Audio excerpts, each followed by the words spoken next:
Well, thank you all for joining. My name is Marco Hatch. I'm a member of the Samish Indian Nation.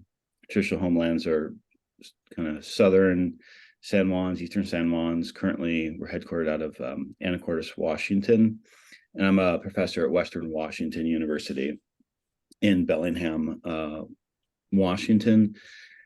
And I'm going to just give a brief overview of some work that we've been doing over the past going on over a decade now around clam gardens. And sometimes we'll use the term clam garden and sea garden. Different communities and different people use different terms. My auntie always says there's not a wrong way to do things, just different ways. So I tend to use clam gardens in this talk, but there's some other people use sea gardens. So you'll hear them both, and for our purposes, they're interchangeable. And clam gardens are increasingly being recognized and understood, and I'm happy to saddened to hear that some people hadn't heard of clam gardens yet, but I'm here to change that. So I want to start with this quote to kind of give some context for the work that we do, and it says it's from Introducing Anthropology, which is like an Anthro 101 textbook used in many universities. And it states the Kwakwut society was so populous due to the abundance of natural resources, essentially the annual salmon runs, when in essence the food came to them. And these, one way that I interpret this quote is diminishing the role that our ancestors played in managing ecosystems, producing productive and resilient food systems, and having a system of governance around it. And that's something that our communities have been faced with for a long time. Of you were passive on the landscape. Indigenous people don't have a role in environmental stewardship or maintaining resilient, strong food systems and the connection to that. In the terrestrial realm, I think we've pushed back and corrected that narrative through tending and some of the forest management work that's come out. I think that in the marine environment, it's been a lot harder. And to me, clam gardens offer this monumental physical structure that's undeniable in scale and scope and wide use up and down the coast. That these are physical features that we can see and touch and see the power and knowledge of ancestors for thousands of years, tending, caring for these beaches to strengthen food systems, both for the clams and all the organisms that live in the rock wall. So here's one image of a particularly beautiful rock wall. And Clam Gardens the lower images from Russell Island, and I'll talk a bit about that project. But Clam Gardens effectively are movement of rocks to the low tide line to terrace a beach, just like you terrace a hill to grow more grapes. You can terrace a beach to grow more clams. And I'll show you some data and evidence of increasing the productivity of the clams within the clam garden, but it's also increasing the intertidal habitat. That everything in the intertidal has a little narrow niche, a little narrow window where it likes to live. If clams are too high on the tide line, they dry out and die. If they're too low, they get eaten by sea stars. And so that everybody has their own little happy niche. And these clam gardens are engineered at the centimeter scale to be just probably the perfect habitat for frequently butter clams as the primary target species. And over the past 11 plus years, a few of us that have been working in the clam garden world have developed a network, a way that we can get together, share resources, share successes and failures, and collaborate on projects. Clam Garden World exists well outside of the network. This is just some of us that are together in this group. And it's a very open, welcoming group. And so if you're interested in clam gardens in any way or have projects going, we're happy to chat and share whatever we can and help out in any ways that we can. And the Clam Garden Network is a large group. We have an email list of over 300 people. And this is our steering committee. people that are helping us think about the network and what our role is in the future, as we're currently going through a process of trying to become a more formal organization. It's been a bunch of us that have a love of Clam Gardens that have been working on this, trying to maintain this community connection and network, effectively off the sides of our desks. And so we're trying to build out a more formal structure there.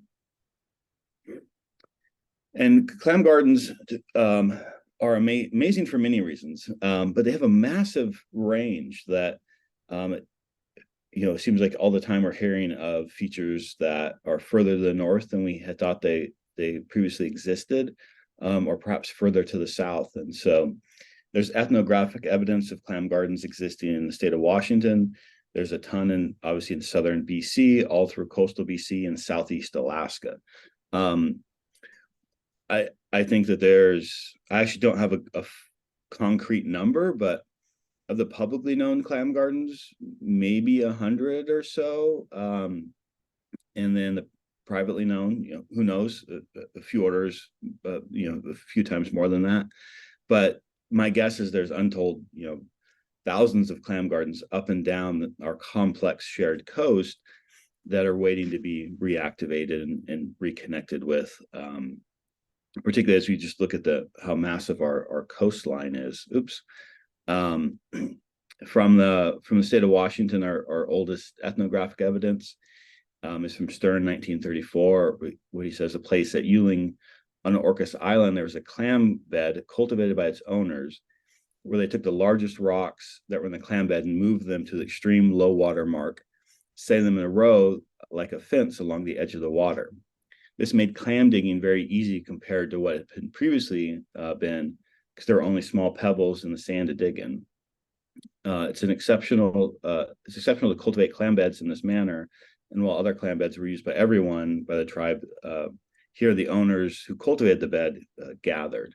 And so the language, the English term clam garden didn't exist in 1934, but in reading this, it sure sounds like a lot of the features that we see today. These are clam beds further up the coast. The lower one on the left is from Bella Bella, but you can see this large line of rocks at the low tide line. And clam gardens are, as our cultures and coastlines are, and our people, amazingly diverse, and complex and beautiful as well. The one on the lower left here is a reasonably small clam garden, sort of the size of maybe a large room, and we see many that are on that scale of maybe a rock wall that's 20 meters long, and others are a kilometer long, and perhaps they serve different features and functions, and they're tended differently, but there's not a single this is a clam garden and it has to look exactly like this. They're all a bit different. They're built with local rock under local conditions. That's part of the beauty and fascination, I think, with clam gardens. The rediscovery, reconnection with clam gardens started maybe 15, close to more like 20 years now. Time's clipping along, but with finding these spaces by a coastal morphologist, was seeing these rock walls from the sky from doing shoreline inventories, and having the curiosity of what these features are. And so John Harper was curious how these features were made, being a geologist, not knowing that it wasn't natural, that it didn't occur in the absence of people. And at that time, it was thought of as beyond belief that our people could have done something so monumental. And his connection and communication with knowledge holders helped him understand that these are clam gardens. These are features where people have purposefully modified the beach and returned year after year to care for those beaches in order to produce more foods and care for those beaches. And since then, there's been a big growth in interest around clam gardens at the community level and within academic circles around working together to better understand the lessons that we can be learned from these, and how we can reconnect and establish, in some cases, new clam gardens, and then maintain existing clam gardens. Just quickly touch on this map of the Salish Sea, and I think it's important to think about. I know people are zoomed in from a wide range of areas, but here in the Salish Sea, we have a massive shoreline, 7,500 kilometers of shoreline, almost 420 different islands, and also a population of 8 million people. And so, as we're thinking about where these features could be, who's reconnecting with them, we also have to have that context of the impact from industrialization and population increase that we have now. But we'll touch on a few places within the Salish Sea, and then one example from further north. The first feature I'll show and talk briefly about is on Russell Island. This is Parks Canada, and obviously Carl's been out there and more knowledgeable on the subject than I am. But just as a local example, Russell Island's it's actually two different features. This is a Google image of it here, and you can see the rock wall highlighted. And this is they're both modest in size, and it's an interesting area because it has bedrock on either side, and so the rock wall is built between two exposed pieces of bedrock, and so they're small little bites, small little beaches that, because of that rock wall, sediments retained, and they're now amazingly productive clamming beaches. And you can see the lower images here. You can see the sediment quite clearly. The sediment in these areas is almost all shell hash. It's a combination of shells, and actually snails, and a fair amount of barnacle shells, tests as well. But it's that white, really fluffy sediment.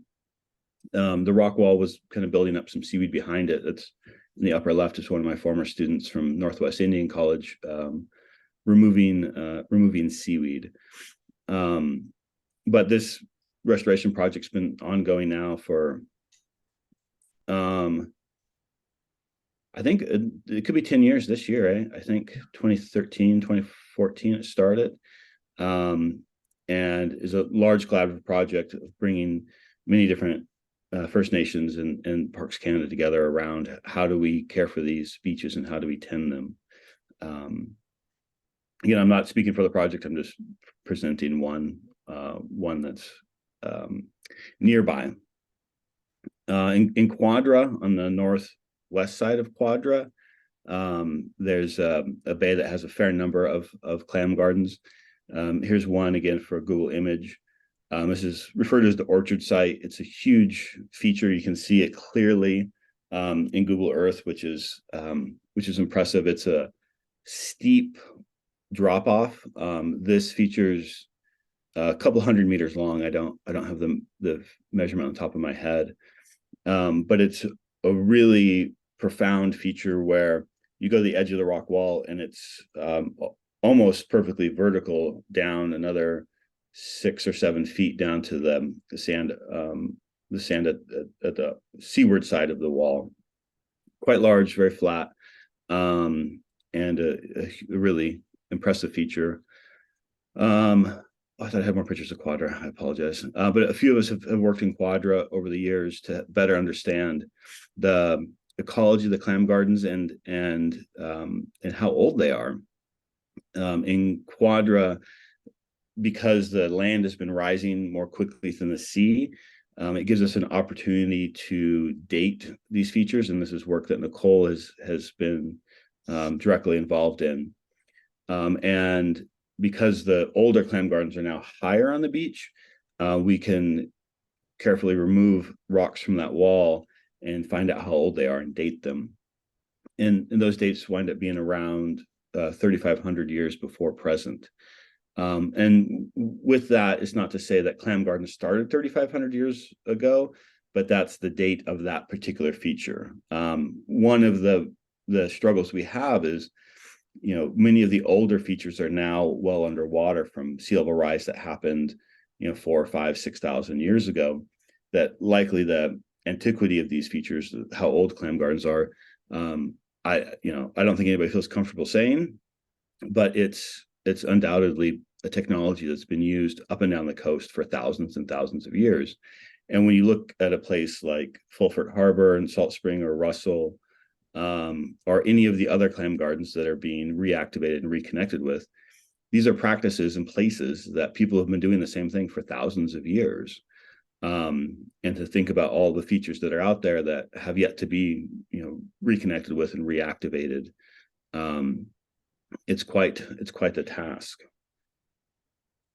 And then in Bella Bella, Heltzik territory, clam gardens can look a bit different. There's some that are sort of the same size. These are an example. The one on the right is from Yo Cove.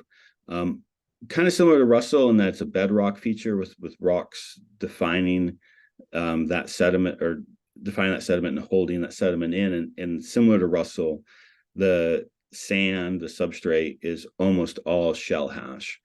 And amazingly productive, the highest density of butter clams I've ever seen from here to Sitka, and really high on the tide line, which I'll show you some data about in a second. But it was pretty interesting that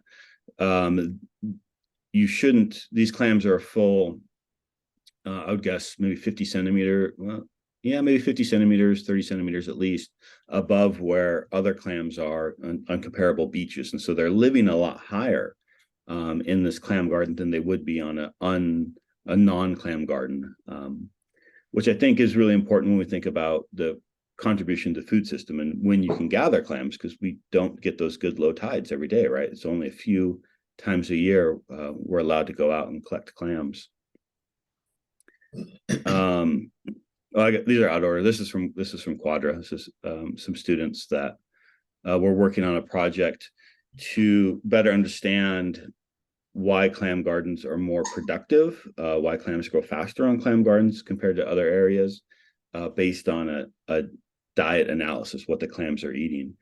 And there we found that salinity impacts can reduce clam growth. And so where the clam gardens were situated was in areas that didn't have a big freshwater input, and that freshwater input changes the filtering. In this case, we're working on native little necks, but it reduced their ability to consume at certain size fractions and trophic levels. And so there's some relationship with salinity impacts and where clam gardens are placed.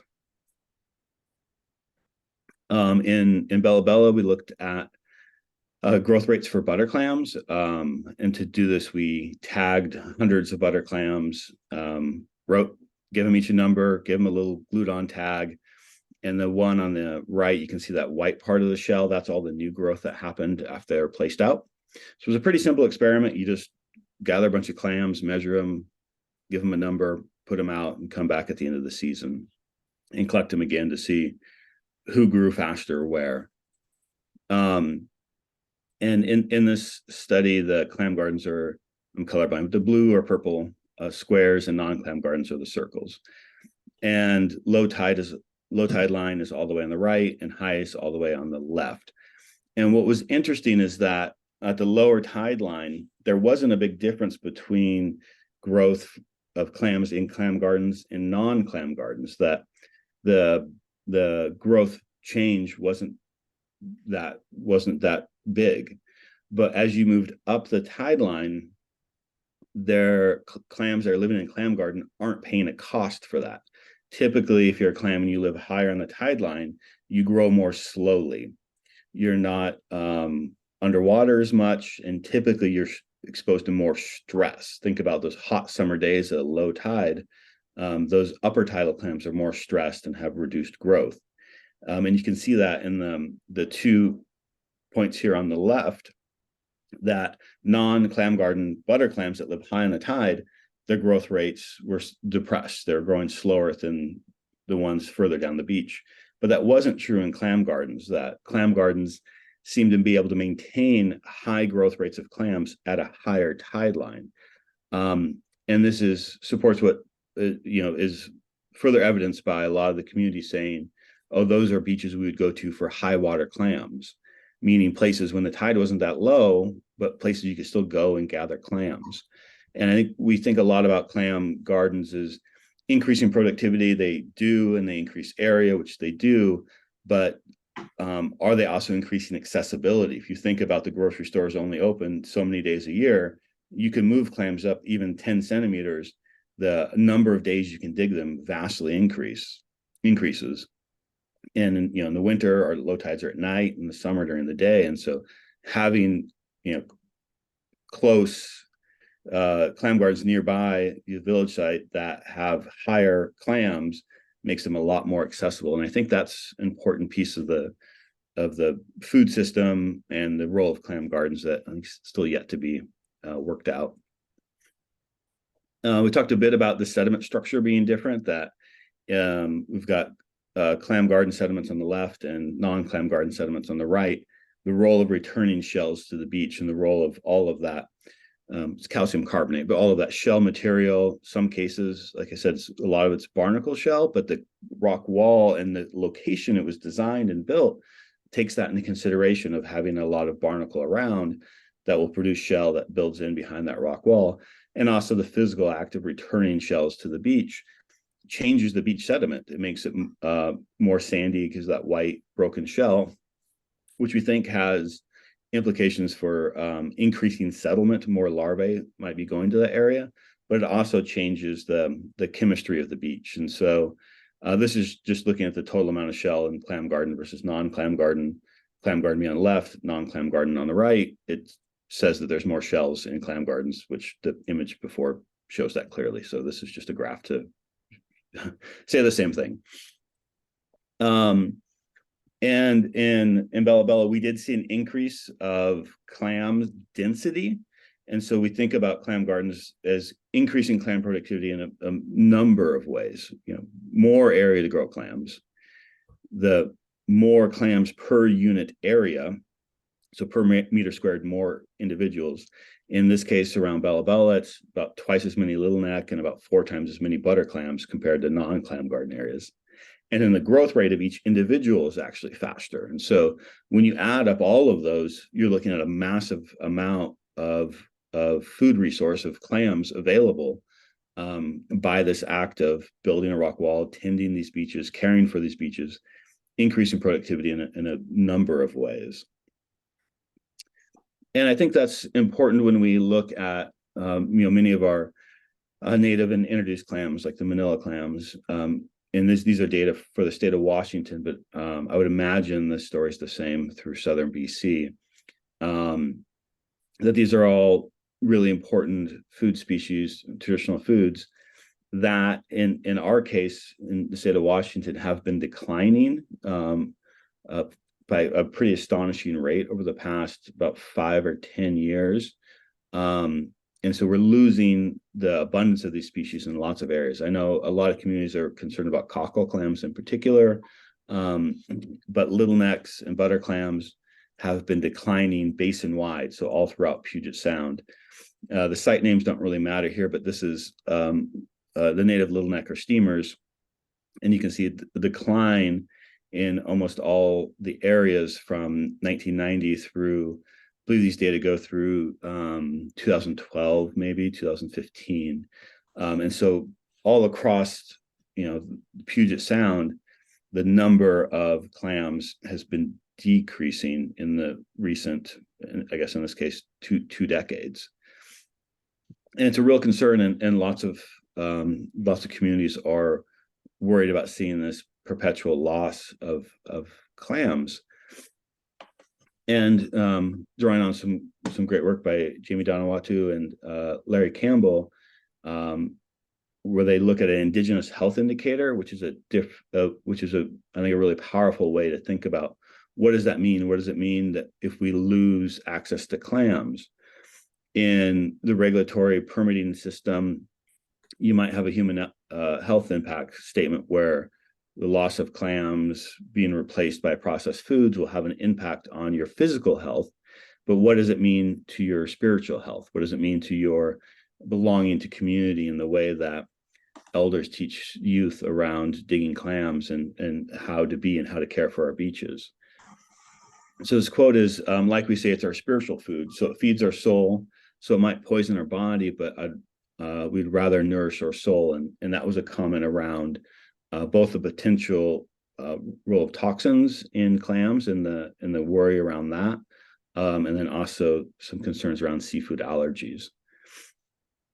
And the next one's whenever there's a low tide, you can go out there and get clams. It's kind of a ritual that you would expect to have for your children. Again, it would be another piece of our culture lost if it couldn't be done.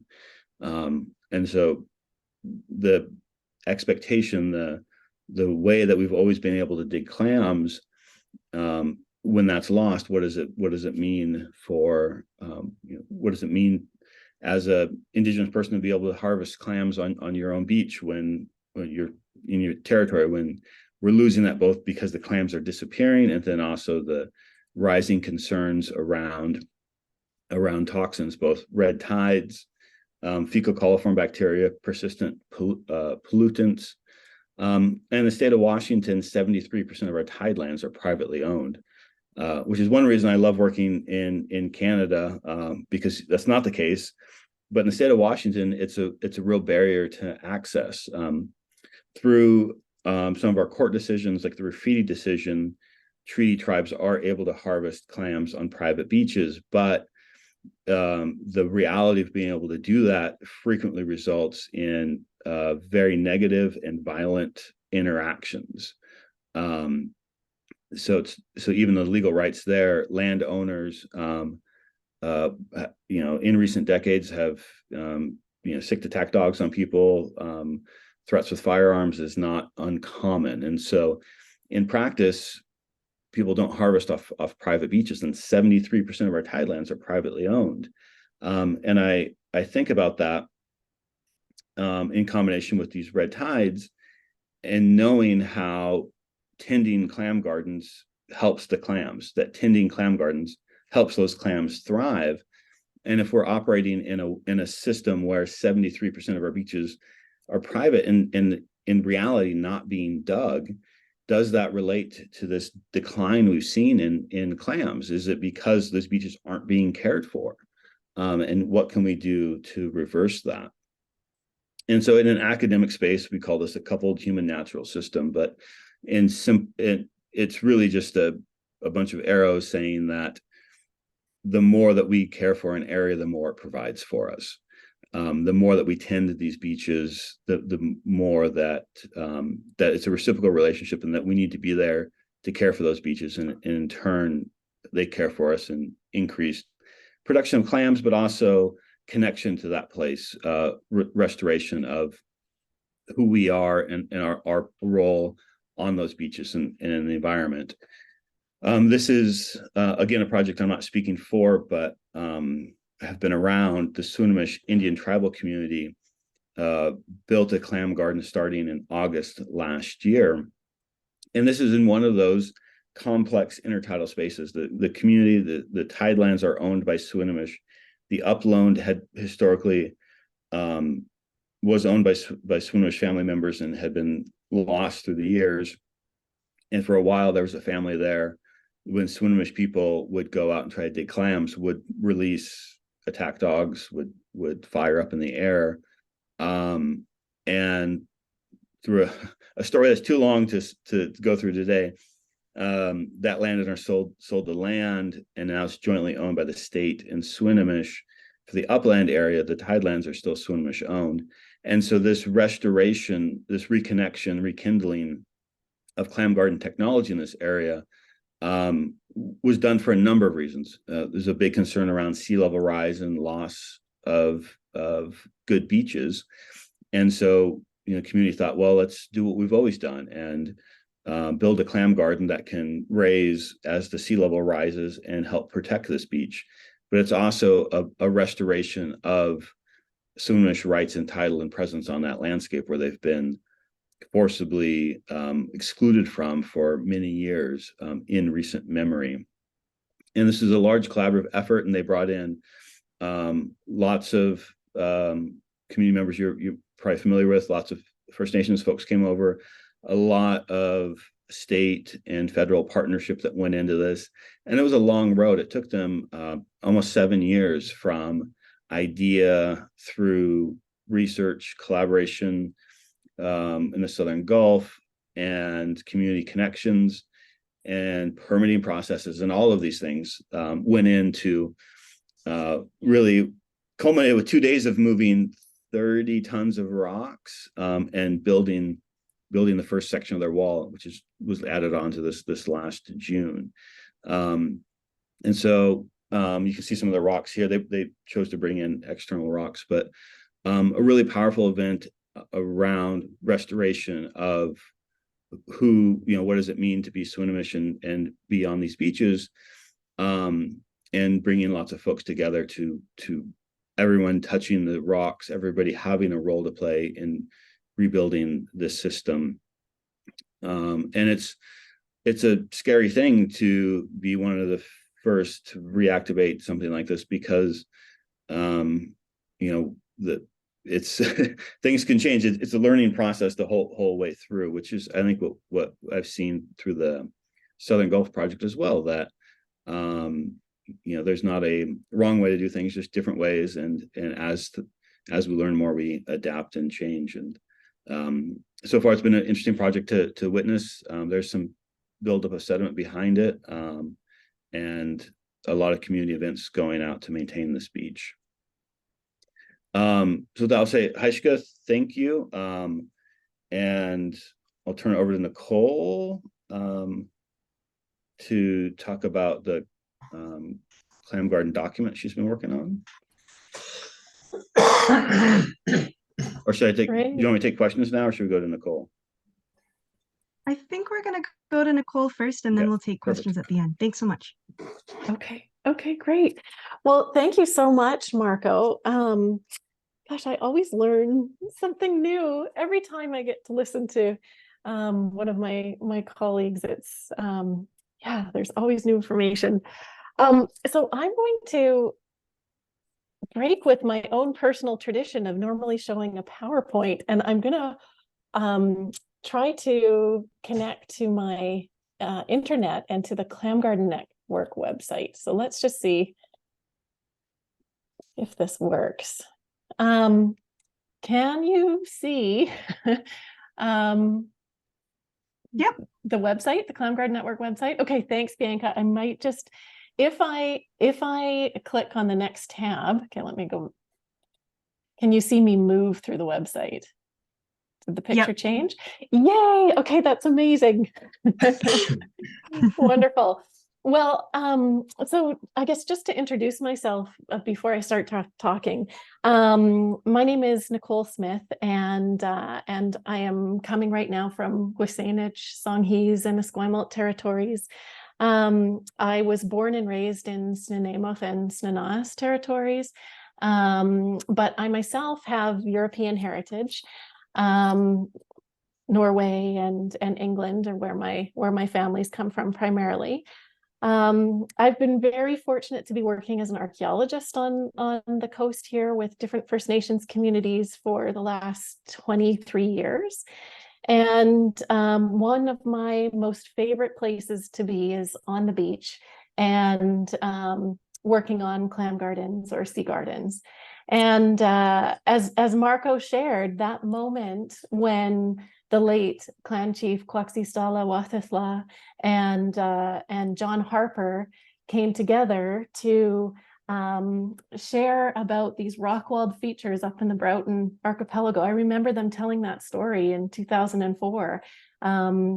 They gave a presentation at UVic, and I was just finishing my school at that point and was blown away by what they were sharing. And so in that time, various researchers and scientists finally came around to the idea that clam gardens and sea gardens have been cared for and managed by nations here for generations. And the collaborative work that has happened since then has been very exciting. And I've been fortunate to work on the archaeological side, as Marco mentioned. I've done a lot of work with collaborators at Wewakam, Wewakai, Pisanich, Hulkaminam Nations, also Heltzik, and then Dr. Dana Lepovsky, who's an archaeologist at SFU. And we've really been working hard at trying to figure out how old these places are. And so far, we've been learning that they're at least 4,000 years old.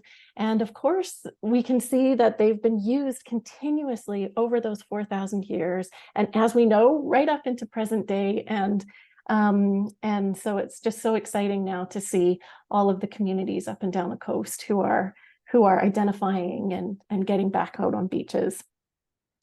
I suppose some of the other work that I've been involved in has really focused a lot on education too. And in the early days of the Sea Garden Restoration Project, with the Husainich and Hulkaminam Nations and Parks Canada, I was fortunate to work with many folks there to get science and culture camps off the ground as a way to bring young people and elders and knowledge holders and scientists out onto beaches and really embrace these places as places of learning, which that message kept coming through, that these had always been important places of learning. So these days, I'm fortunate to be a member of the Clam Garden Network, and along with Marco, am a current interim steering committee member. And I wanted to just let everybody know about our website and some resources that we have here. And I'm just going to go through some of the tabs. Much of what Marco touched on is also presented on these pages. So if you're really interested in sharing some of the information with family and friends, then please feel free to come and look at this site. And as we go through, there are some basics about clam gardens, how, in a general sense, how we often see them structured with that rock wall at the low tide and the flattened beach terrace behind it.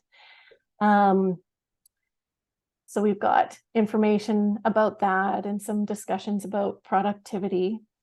And that early quote that Marco shared from Orcas Island as well, you can see there. And then there's a tab about clam culture and the importance of digging clams. And so some reading and stories here. And then towards the bottom, some other tiles that you can click that then take you to discussions about stewardship and language and health and nutrition, and how those are all connected. We have a specific tab about the clam science that has happened, where you can learn a little bit more about where we find them. As Marco said, we still don't know where all of the clam gardens are. We just understand a fraction of where they are. And part of that, of course, is because you can only see these places in their full extent at the lowest tides of the year. And in daylight, those occur for only a few windows in May, June, July, and August. And so you need a lot of eyes out on beaches to be able to start mapping in the locations of these clam gardens or sea gardens. And I'll talk more about that in a moment. But so there's just some discussion about that. Some discussion about the ages of clam gardens and how we've gone about figuring out how old they are. So whether that be through radiocarbon dating or techniques called optically stimulated luminescence dating. We've also looked at, where the positions of the ocean or sea level have been going back in time. That's been really helpful as well for us thinking about how old clam gardens are.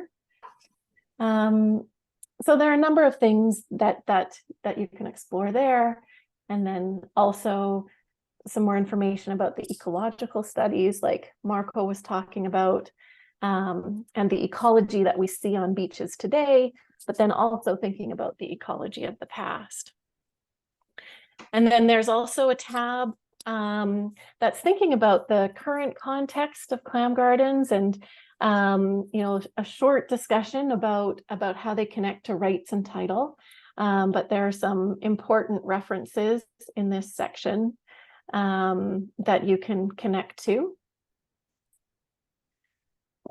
And then there's also a section about restoration and reconnections. And again, some examples from the Husainich and Hokominum restoration projects on Bulford and Russell Islands, and also the Swinomish example as well. And then in the education tab, this is where I'd like to spend most of the time, is you can go into resources, and there's a page here where we've pulled together, well, I wouldn't say all, because there's always new clam garden references coming online, but many of the sort of resources that are available. And there are some that we have created within the Clam Garden Network specifically. And I'll come back to this one, but it's how to identify and record a clam garden. So this is a guide for First Nations and also tribes in Alaska and Washington State. Think about how you can go about doing a clam garden survey in your territories. Some things to think about. So I'll come back to that in a moment. But also here, as far as references go, there are some books that are now available. So this one, Clam Gardens, this was written by Judith Williams, who, along with John Harper, was one of the early non-Indigenous people to start bringing attention to these places. There's a children's book, if you want to visit a sea garden, illustrated by Roy Henry Vickers and written by Kay Wiseman, which is a nice look at sea gardens for any age, really. And then there are some films and documentaries that feature sea gardens or clam gardens, and then a number of shorter little videos as well that are online. So these can be interesting to look through. So there's a whole list. Also radio interviews, lesson plans and teacher guides. Sea gardens and clam gardens are a wonderful entry point into many discussions, and we're increasingly hearing from teachers and curriculum developers about how they're using clam gardens and sea gardens in their classes. And then there are also some links to other websites that are quite interesting. Hoyet, Our Voices, Our Land, is a website put together with the Heiltsuk Nation, sharing about one of the important places in their territory, Hoyet, which has a number of sea gardens as well as other resource management features. And then this is a neat website, Sea Gardens Across the Pacific, which looks at examples of traditional marine management practices from around the Pacific Ocean. So this coast, but then also over into Asia and the Pacific Islands, Australia, and so on. And then there's more presentations and then more print media. So you could spend a long time here looking through resources if you were interested. And then at the very bottom, we get to some of the scientific articles and publications that have been done on clam gardens. So let me pop back up to the top of this resource page. Is it still going along? You can still see me moving? Yep. On Yes. the website? Okay, thank you. All right. So for those of you who your community may be interested in conducting a survey to identify where clam gardens or sea gardens are, this How to Identify and Record a Clam Garden guide is a guide that we wrote, a number of us collectively, 2 years ago now, I think it would have been. And so this is, you can download it off the website. And I'm just scrolling down now. Can you see me doing that? Yes. Yep. Okay. Wonderful. And so here's our table of contents, and so who is this guide for? Well, this guide is for First Nations communities, community members. It is not intended to be for the general public. We really hope that this is a resource that communities can use. And in it, we have a discussion about what is a clam garden, some of the different ways of talking about clam gardens or sea gardens. And those are two of the English words, of course, but there are many, many terms in the local languages that are often more appropriate. And some, general considerations about caring for land and sea. And so I'm going to just pop down and look at these 6 sections because these 6 sections can be helpful for people when they're just starting out. So I'm going to pop down there. You can see some of the there we go. Some other photos. This caring for land and sea is, really talking about how sea gardens and clam gardens are just one of many, many different kinds of management practices that we find from mountaintop down to seafloor. So what does a clam garden look like? And Marco gave great examples of this in his presentation. But in general, we have to go and look for them at the lowest tides of the year, because the rock walls typically are at the low tide mark. And so here we have a number of examples of clam gardens from different parts of the coast. And you can see all of these photos taken at low tide, and you can see the rock walls in each of the images. Now I'll enlarge it a bit so that we can see them better. Does that make it easier to see? Oh, yeah. So yeah, I think it's good. Okay, great, great. So as I scroll down here, you can see some different images. This picture A, I think, is from the Broughton. Picture B is from Quadra Island. C is up in Hiltzik territory. D, this is a picture of Russell Island before the restoration started happening. And I'm going to come back to that in a moment. E, this is a picture on Quadra. F is an aerial photo on Valdez Island. And then down at the bottom, we have on Quadra actually a double wall feature. So you can see a higher wall. And this is where Marco was talking about in this part of the coast, how the really old features are higher up in the intertidal. And then there's a more recent wall right down at the low tide. And that's because of that changing sea level position. And then here on Fulford Harbor, you can see the wall there. And when we look at these all together, and we'll just, I guess, look at these 4, there are some similarities in that you have the rock wall at the low tide. But as you can see, there are characteristics that are very unique and specific on different parts of the coast. And so there are some places, like on Quadra Island, for example, or in Hiltzik territory, where the walls are really tall and sometimes they're quite narrow. But then there are other places, like in the southern Gulf Islands, so around Russell and Fulford, where the walls are much, much wider and spread out. And you can't see it in this photo in H, but the walls in the southern Gulf Islands actually continue underwater. Whereas on Quadra, the base of the wall is pretty much at your low tide mark. So something that we're learning is that these features will look different depending on where you are, and your beaches best. And so you'll be able to start identifying those characteristics that make them unique in the different areas. And that's something we're learning more and more about right now. It's an exciting time to start thinking about these local distinctions. But the key, I think, is that you really do want to do these surveys at the lowest tides of the year. And I would say go at a 0.5 meter tide or lower. If you can get close to a zero tide or a minus tide, that's even better.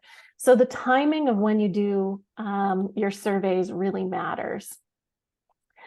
So pick your tides, and then, you know, think about where to look for the clam gardens. And Marco gave some clues around that too, how sometimes you'll look between bedrock outcrops.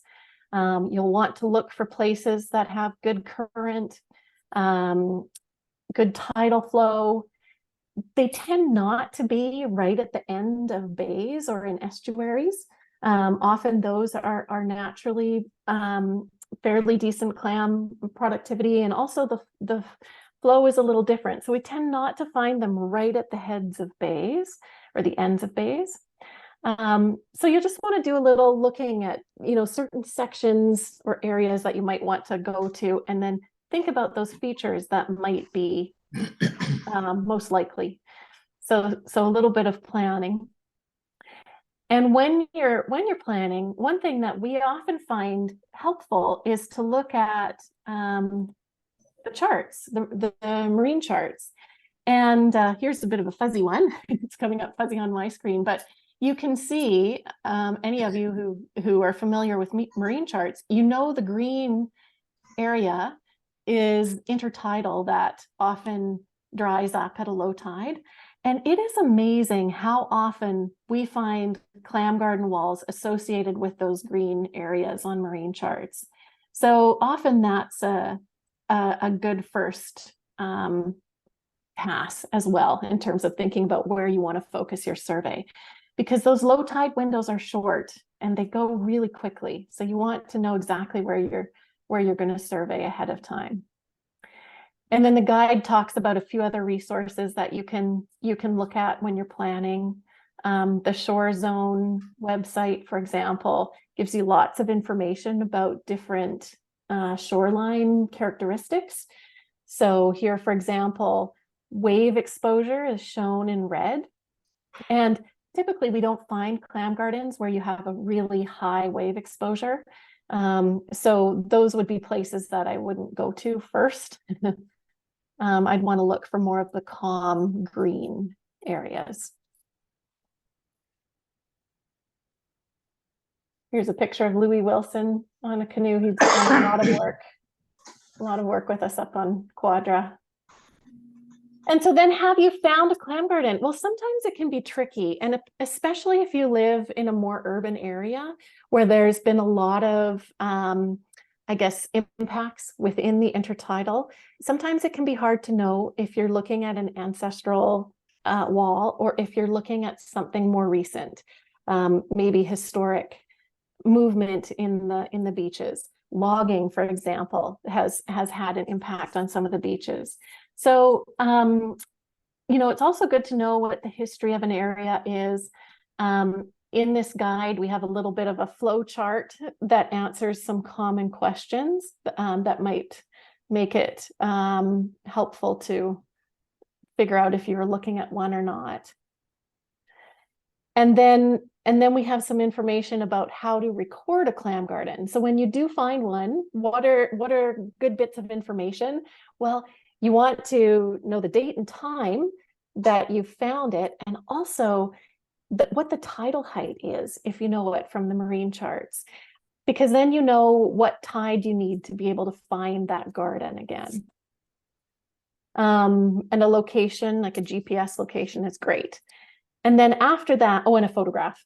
And then after that, there's like other information which might be nice, but it's, you know, not essential. You'll know what is most important for you and your group's interest. But anyway, there's some suggestions if you do want to record more details for what are some good measurements. And then we also have some little tips for what to look for in terms of beach condition. some indicators that the beach is healthy, some indicators that the beach may be unhealthy. Those can be good things to record, especially if your community is thinking about restoring a clam garden going forward. It's nice to know what the beach is looking like currently. And then, some discussion about restoration potential. We have just like a few little things in there as well to think about. And then, of course, if you're digging clams, to make sure you check to see if there is an opening in your area, and some resources you can go to for that. Another thing you and your community might want to think about is, if you do find a clam garden, do you want to register the site with the archaeology branch? This is the province. That will be a conversation amongst your community and leadership. But when they are recorded with the archaeology branch, it just gives another layer of oversight, I suppose, to making sure that that space is not harmed by development. And then we also have an example of a data recording sheet at the very end. So I'm very happy to answer any questions. We hope that this is a guide that can be useful to communities. And I should just add that we are working on a follow-up document to this.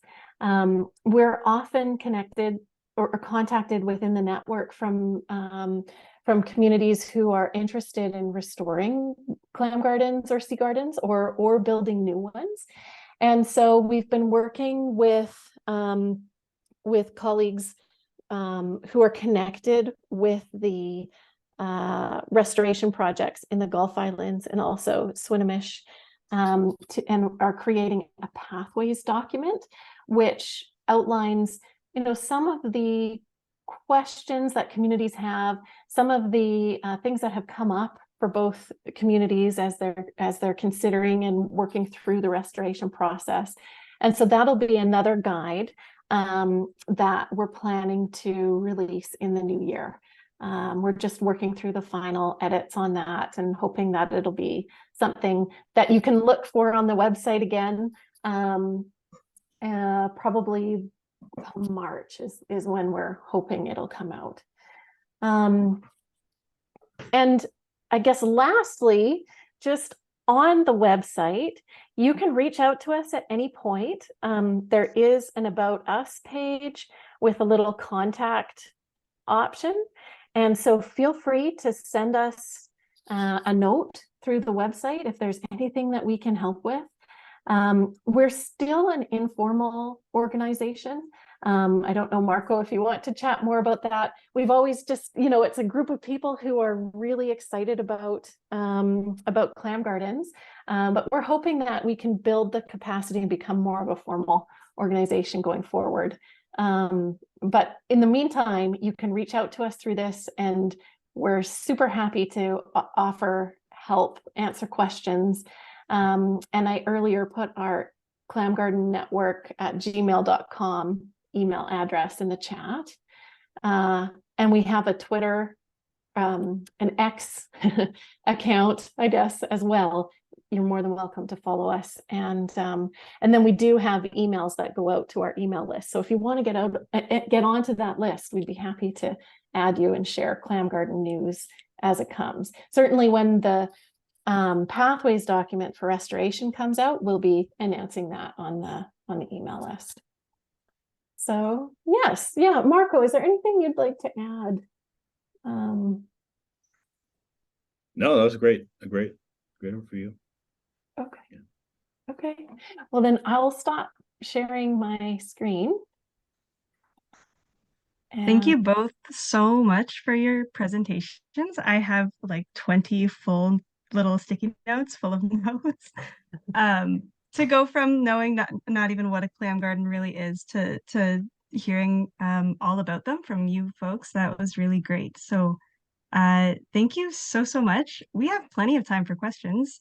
It's only 3:38 and we have until 4.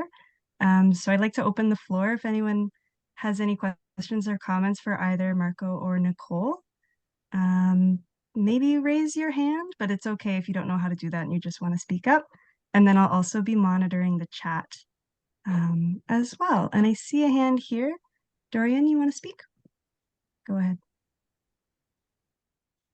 Nigwa nam nam gyayuksan lach kwaksutuno hachwatmis. I was sent this link the other day and I was very interested. My question, I'm guessing, is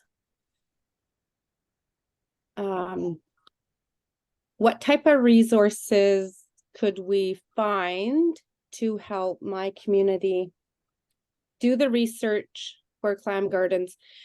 Growing up in Guilford area, the Broughton Archipelago area, we did a bunch of surveys and we did come across a bunch of clam gardens, and we have come to a dead end with funding for doing more research, and it's just not enough people. But on your website, it says, I swear I seen register a clam garden. How does that work and who gets the information? And it's just published on your guys' website? Right. Marco, can I try the last part of that? Yep. Okay. Yep, I agree. Okay. So so with the option to register Clam Garden site, that's with the province and with the archaeology branch. And anything that is registered there is private, and only people who have licenses to access that data, like First Nations communities or archaeologists, can access that data. They would be able to give you more information specifically about that. Okay. So for example, I have, so the Clam Garden Network doesn't record the information. That information is through the archaeology branch and the recording with the province. I, as an archaeologist, for example, I have an account. And so I can go in and see all the recorded archaeological sites in the province.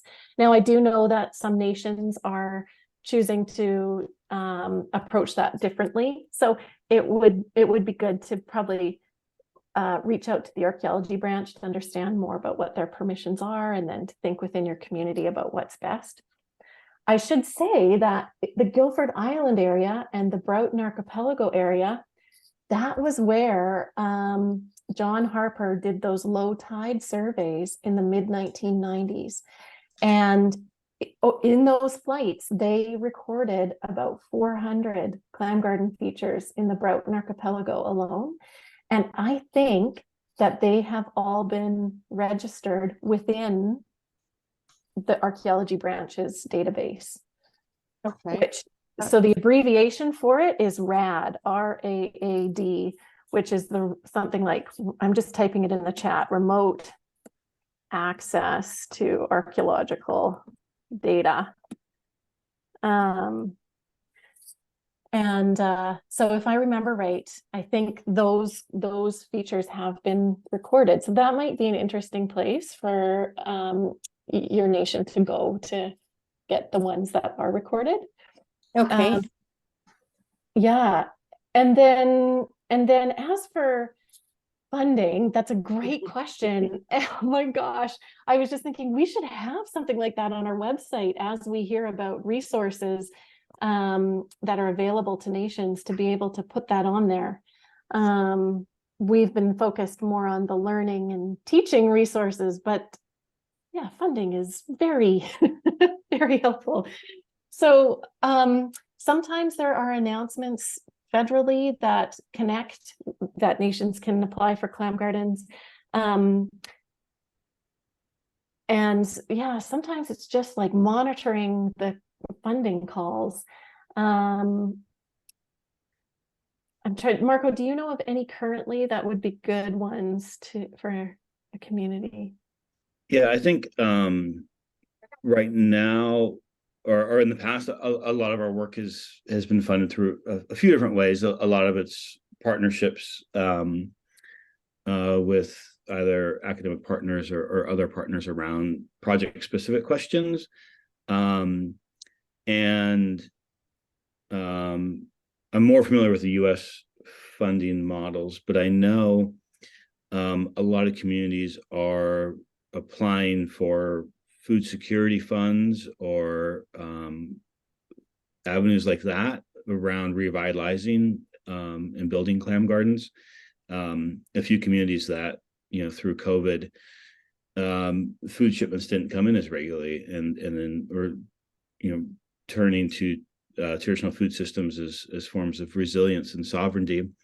And I think that they're one reason we're trying to formalize the clam garden structure is that right now we're just a group of people that talk about these things. But our vision is an entity that can receive and distribute funds. And so working with funders as a mediary, basically, to help connect communities with funders. And so we do a fair amount of informal networking, meaning that we might know of organizations or philanthropic groups that could be interested in different projects. And so we try to facilitate things like that, but we don't have like a source of money, currently. But I think just being aware that of what's of need. I don't want to name any sources on record, but I think if we can connect, we can help out. Yeah. My other question, I wasn't sure if I heard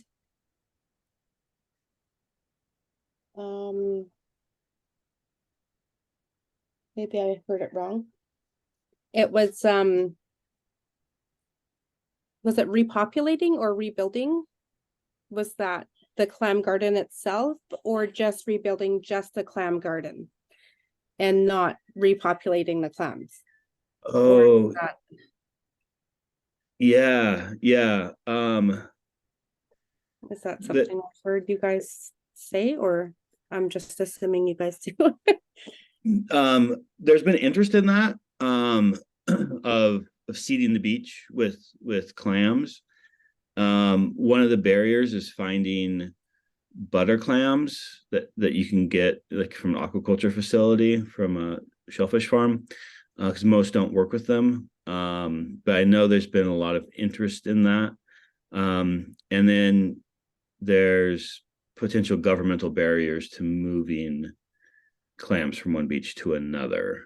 Okay. But I know that's been a pretty something that a lot of folks are really keen on wanting to do, particularly with the idea that you kind of have to, if a beach is not been tended and is in kind of bad shape, you might need to give it a little bit of help to get started. Okay. Yeah, But one thing. I've never done that. Yeah, sorry. No, me either. And I think one thing as well that we're hopeful for with the network as well is that we can facilitate these conversations among communities to learn from one another, because those are questions that we hear come up in different places. And so some people have learned little bits and pieces. It would be nice to be able to convene and bring folks together to share. Okay. Thank you. Yeah. The clam garden, excuse me, walls were not just a wall for clam gardens. They were also for other food bases that we grew in the walls. Mussels, oysters, crab. You see in the Russell Island, when the tide's right down low, the Dungeness crab that get trapped on the inside of the wall it's quite a large number. I was surprised. So the food base is not just the clams. There's other another food base in the walls itself. I know when we were at Swinomish, some of the rocks that we were moving had these stickers on there, these little oval shaped stickers. And they were a food base that we had. And they were very, very new. They were small on some of the rocks that were being moved into place.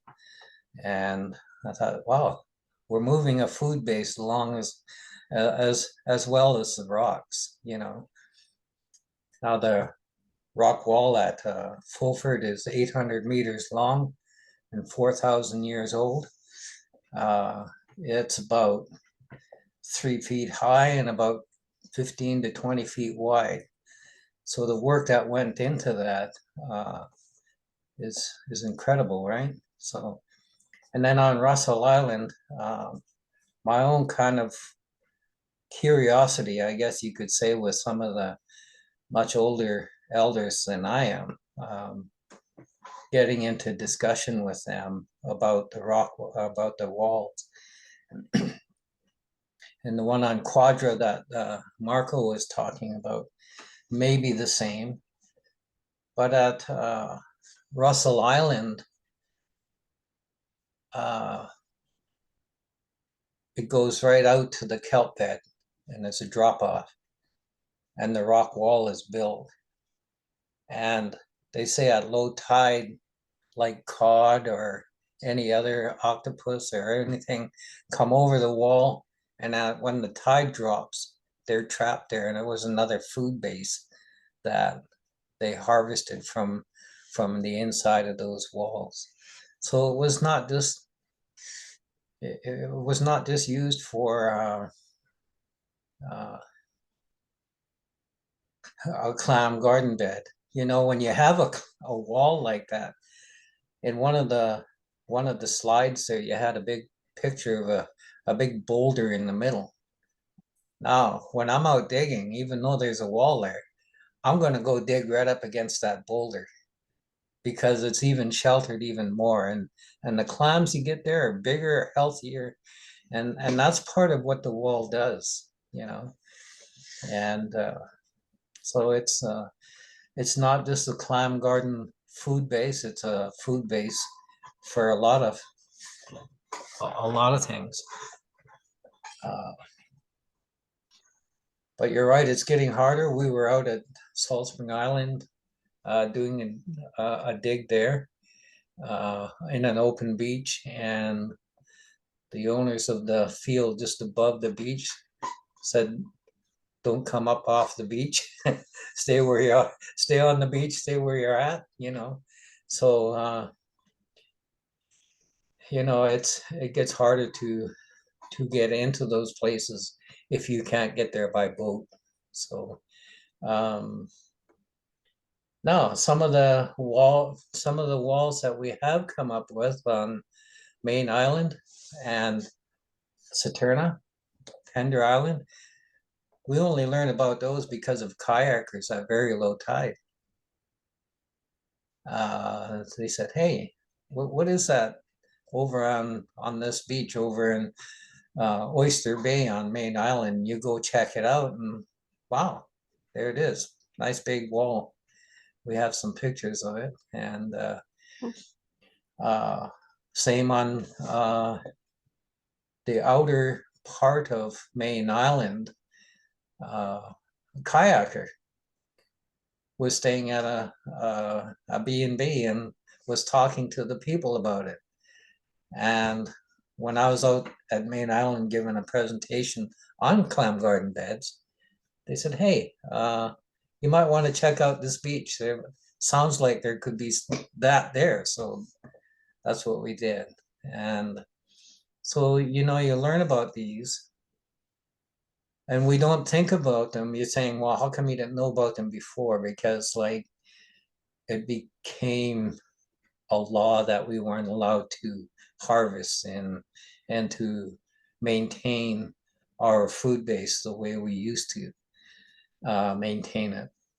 And so you see that one slide that you had there with all those dead butter clam shells. And that's what happens. it gets so overgrown that they have nothing there, so they just die off.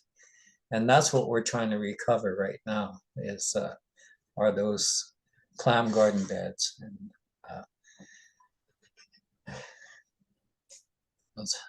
you know, my dad was born in Friday Harbor, and I'm hearing Marco talk about the clam garden beds there, and also Mitchell Bay was another family site for our family, and so it's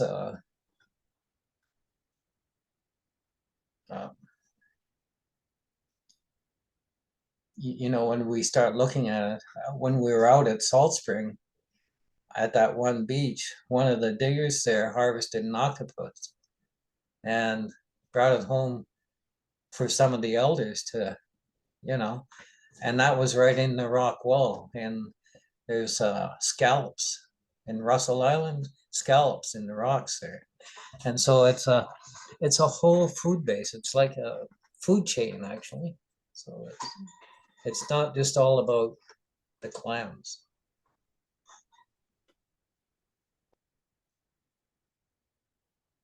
Thank you, Carl, for making that very important point. Yes. One of the, I was asked, how can you tell when clams are good to eat? And my grandpa, my grandmother, they said, when you go out to a beach and you're there wondering that same thing, just watch the birds, the crows and the seagulls. If they're bringing those clams up and dropping them on the rocks and breaking them open and eating them, you know that they're good to eat. They'll stop eating them when they're not. And so it's being aware of that when you're out there. So Oh, wow. I've never heard that term before. I'm really going to pay attention to things like that. That is neat information. Thank you.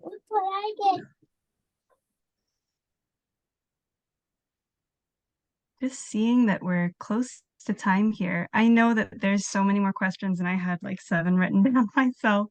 I'd invite Nicole and Marco to share their emails in the chat so that folks can ask questions that way, or organize a call or something. And then for the last 5 minutes, I'm going to invite Bianca to do the door prize draw. And then afterwards, Carl can close out with some words to send us off on our way.